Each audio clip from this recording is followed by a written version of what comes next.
ऊंचे पहाड़ों और हरे भरे वादियों के बीच बसे एक छोटे से गांव में एक जिज्ञासु लड़का था जिसका नाम अर्जुन था। अर्जुन को साहसिक कार्यों और रहस्यों की तलाश करने का बेहद शौक था। एक दिन अपने दादाजी के पुराने घर के अटारी में खोजबीन करते हुए उसे एक धूल भरी प्राचीन सीने मिली। उसे खोलते ही उसने एक सुंदर रेत घड़ी पाई जैसी उसने कभी नहीं देखी थी, जो कांच की बनी थी और अंदर की रेत सोने की धूल जैसी चमक रही थी। अर्जुन ने वह रेत घड़ी नीचे लाकर अपने दादाजी को दिखाने के लिए उत्सुकता से दिखाया, जो खुद भी अपने किस्सों के लिए प्रसिद्ध थे। दादाजी की आंखें उस रेत घड़ी को देखते ही चौड़ी हो गईं। तुम्हें ये कहाँ मिली, अर्जुन? उन्होंने चिंतित स्वर में पूछा। अटारी में, अर्जुन ने उत्तर दिया। क्या ये विशेष है? बहुत विशेष, दादाजी ने धीरे से कहा। यह कोई साधारण रेत घड़ी नहीं है, बल्कि यह एक शक्तिशाली जादूगर की थी। हर बार जब तुम इसे पलटोगे, तुम एक ऐसे साहसिक कार्य पर निकलोगे जिसमें रहस्य और चुनौती भरी हो। अर्जुन का दिल उत्साह से धड़क उठा। उसने रेत घड़ी को पलटा और तुरंत ही उसके चारों ओर की दुनिया धुंधली हो गई। जब उसकी दृष्टि साफ हुई तो वह खुद को एक घने अंधेरे जंगल में पाया। हवा में कोहरा घना था और हर दिशा से अजीब आवाजें गूंज रही थी। अचानक एक गूंजती हुई आवाज आई, स्वागत है अर्जुन, घर वापस लौटने के लिए तुम्हें पहेलियों को सुलझाना होगा और आगे की चुनौतियों का सामना करना होगा। सावधान रहो, हर मिनट में रहस्य है।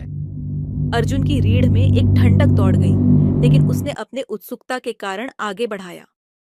पहली चुनौती जल्दी ही आ गई। एक गहरी बहती नदी जिसे पार करने का कोई स्पष्ट तरीका नहीं था। जैसे ही वह सोचने लगा, हवा में एक पहेली उभरी। बिना पैरों के मैं चलता हूँ, बिना जीभ के मैं बात करता हूँ, मैं क्या हूँ?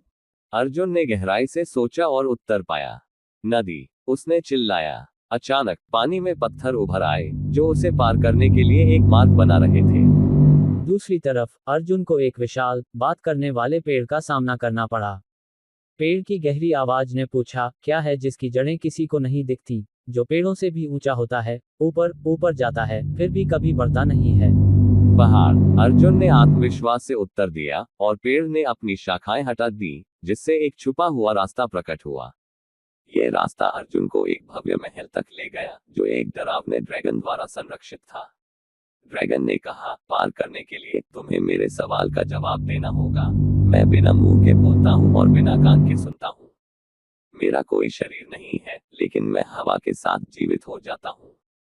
मैं क्या हूँ? प्रतिध्वनि, अर्जुन ने उत्साहित होकर कहा, और ड्रैगन ने सिर हिलाया, रास्ते से हट गया। महल के अंदर अर्जुन को एक चमकता हुआ पोर्टल मिला। गहरी सांस लेते हुए वह उसमें से होकर गुजर गया और अपने दादाजी के घर में वापस आ गया। रेत घड़ी खाली थी। दादाजी ने गर्व से मुस्कुराया, तुमने बहुत अच्छा किया अर्जुन। याद रखना, जीवन एक साहसिक कार्य है और रहस्य ही इसे मूल्यवान बनाता है। उस दिन से अर्जुन ने रेत घड़ी को संजोया, ये जानते हुए कि साहस और बुद्धिमानी के साथ वह किसी भी चुनौती का सामना कर सकता है।